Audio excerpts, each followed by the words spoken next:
What the F is wrong with me?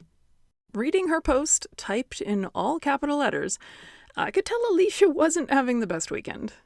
She continued to tell our Facebook group that she had improved in so many ways since joining the Breaking Up with Binge Eating coaching program, but she's still engaged in what she called BS eating. I have these regular healthy meals, she said, and I don't binge at all anymore, but there's still this BS eating that I just haven't let go of. The BS eating is when I know I'm not hungry or I know I've had enough and I just eat more anyway. Why do I keep doing it? Alicia and I hopped on the phone the following day to figure out what was behind her so-called BS eating. In other words, why wasn't she saying no when she knew that saying no would move her closer to her goals? This is the Breaking Up with Binge Eating podcast, where every listen moves you one step closer to complete food freedom. Hosted by me, Georgie Fear, and my co-coach, Mary Claire Brescia. In the last episode, I shared some specific things that can get in the way of acting on our knowledge. Things like a fixed mindset, sabotaging thoughts, or the convenience of letting ourselves forget over and over. Today, I'm going to cover even more factors that can cause our actions to be misaligned with our wisdom. The last episode had 7 solutions, so I'll pick right up here with number 8. Number 8, don't run from your fears. Sit down and try and have a conversation with them. Doing something new naturally brings up some degree of fear about the outcome. And I'm deliberately not saying you should override your fears or you should always do the things you're scared of because, well, sometimes your fear's warranted and it's protecting you from making a grave error. But running from our fears does little to help us decide. As long as we're running, we just stay terrified. And that means we default to always saying no to change just because we want to avoid it. But if we pause and we actually think, what are we afraid of? And why are we afraid of it? We can make a better decision about a potential change. We still might decide that we don't want to do anything differently, but it will be an informed decision instead of one made blindly. Oftentimes, people don't really realize that it's fear holding them back. You may have to do some self-exploration to notice if fear is playing a role in your stuckness. Here are some things to ask yourself. Is there something about making this change that might be bad, such as unwelcome attention or changes to my personal relationships? Am I afraid of losing out on something if I change? Does it just seem like it would be too weird and foreign to actually succeed? It can be incredibly helpful to work with a professional counselor or coach to bring to light what fears might be holding you back. And I also find it helpful to remind myself when I feel afraid of change, hey, Georgie, you can always go back to the old way. Fear of the future is not the only emotional obstacle you may face. Emotions you have about your past can also keep you from moving forward. That brings me to number 9. To go from knowing to doing, it helps to acknowledge your emotions about the past and work through them. Like many people, you may be justifiably angry at the diet industry. It may have sucked away decades of your life and created food obsession, binge eating, or disordered eating that you're still suffering from today. The diet industry may have gotten your hopes up over and over and left you disappointed every time. It's understandable to be angry when we're deceived and hurt with no apology. You may also feel anger, sadness, or both if the environment you were raised in led to a hyper-focus on your appearance or shape or contributed in other ways to your troubled relationship with food. Lastly, you may be carrying regret or embarrassment over choices you made in the past. I'll be honest, when I think about my past, some of the painful memories and bad choices I made, they glow like neon signs in the dark. It's normal to have all these emotions, though. So having anger or feeling regret itself is not a problem. But these emotions can keep us from making positive changes. For example, if you're still acting out your anger at the diet industry, by overeating or refusing to pay attention to your portions, that's only harming you. If you're angry at your family for pushing you into Weight Watchers meetings as a 13-year-old or encouraging you, "Why don't you order the salad, honey?" it might be leading you to order burritos of rebellion as an adult. And again, it's only hurting you. I can't say this enough. You are entitled to your feelings, and they are not wrong. But what you do with them can either help you or hold you back. Number 10, do a small piece. Thinking in black and white terms, also known as dichotomous thinking, can lead us to see only two choices when we're presented with a decision. Dichotomy comes from a Greek word meaning dividing in two. When we're considering a potential behavior change, dichotomous thinking could make us conclude, will I do it or I don't do it? I take the walk or I don't.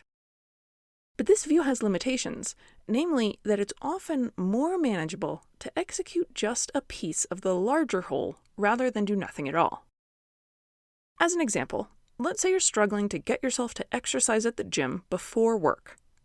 You keep trying to force it, but day after day, you just don't feel like it or it seems like too much trouble. This is a perfect place to do a small piece of the habit you eventually want to form. You may be envisioning yourself training hard for an hour, but a small piece of that might be going inside, walking for 5 or 10 minutes on the treadmill, and then getting changed and going to the office. Or you could even just practice driving to the gym on your way to work, cruise through the parking lot, and then continue your commute. You did a small piece, and if you do small pieces for several days, you're likely to feel like you can do more soon. It's a legitimate way to get started. If you want to build a habit of eating more home-cooked meals instead of takeout, you could start by just adding a bagged salad to the food that you get for takeout. You don't have to jump into gourmet dinners every single night. Maybe you just home cook a little piece of the meal, or make a sandwich. Then you can build on that. Point number 11. Try mixing the old behavior and the new behavior. When my clients are learning to regulate their feelings without food, we often come up with a plan that includes things like going outside, journaling, reading, or doing some other activity instead of eating. I'm no fool. I know it's really tough to choose the other activity in the moment when your brain is saying, "Oh, here's where we go to the kitchen." So if the old behavior just keeps winning out, I'll typically propose that we mix the two. So instead of hitting the chips or writing in your journal, you can say, well, I'll journal for 5 minutes and then eat some chips. Or maybe you call a friend or ask your spouse for a hug before going to the chips. Heck, with these two things, you can even eat chips while you journal. Introducing some of the new pattern you want to cement is a step forward, even if you haven't completely parted with the old habit yet. Number 12. Which way to the bunny slope? Almost all behaviors are easier to execute in certain contexts and tougher in other contexts. Think about what would be the easiest time and the easiest state of mind to practice your new behavior. Many people find that they have an easier time making healthy, goal-oriented decisions in the morning compared to evening when they've accumulated some fatigue. So if you want to practice eating mindfully, for example, and it feels like evenings will be the hardest, don't start there. Start at breakfast, and after you've practiced that a few times, try eating lunch mindfully. After that practice, you might be able to do it in the evenings too. Start where it's easiest to make the change. Overcoming emotional eating or compulsive eating is inherently tricky because it means changing our decision-making in the situations when we're emotional, upset, and not our most rational selves. FYI, it's completely normal to have a tougher time making good decisions when you're upset. But distress comes in a wide range of intensities, and that's where we can ensure our success. For example, I was recently talking with a client about speaking kindly to herself, saying things like, "It's okay, everyone makes mistakes, and I'm a work in progress." We want this new behavior to replace the old habit of saying not so nice things like, "I ruined everything, I'm such an idiot." My client pointed out, hey, this is a good idea and I want to do it, but when I'm really upset, it's going to be very hard. And that makes sense to me. It will be hard to pull out this new language because kindness to herself is basically a foreign language. So I suggested that her bunny slope for the kind self-talk is doing it at first when she feels good. Then, so that she can do it when she is distressed, gradually start trying it when she's slightly bothered, but not highly upset. If you think about how you want to respond when you're feeling utterly terrible, practice it before you feel utterly terrible. Practice it on days which are just a little rough. Those are your bunny slope situations where the challenge is small and very doable. You can always escalate and move up to the harder slopes. And now, number 13, my last tip for I know what to do, but I just don't do it, is give yourself credit. If you don't celebrate your wins, they simply don't stick. Positive reinforcement is essential for building on the small wins. With it, our motivation grows as we tackle greater and greater challenges. But without positive reinforcement, our motivation declines with increasing challenges, and we don't get very far. So if you waited 5 minutes before using food to cope, call it a win. Give yourself credit for those 5 minutes. If you eat half a box of crackers and then realize you're heading for a binge and throw away the remainder, give yourself credit for stepping in and intervening on your own behalf. That's a huge win. Don't focus on the crackers you ate. Focus on the bravery you showed. And if you recognize the opportunity to talk to yourself kindly, and you try to talk to yourself kindly, even if it feels awkward and stilted, give yourself credit because you chose to try something different. Between the last episode and this episode, you've got 13 tactics to try helping you budge out of that space where you know what to do and you're not doing it. And I'd love to hear what happens when you give them a try.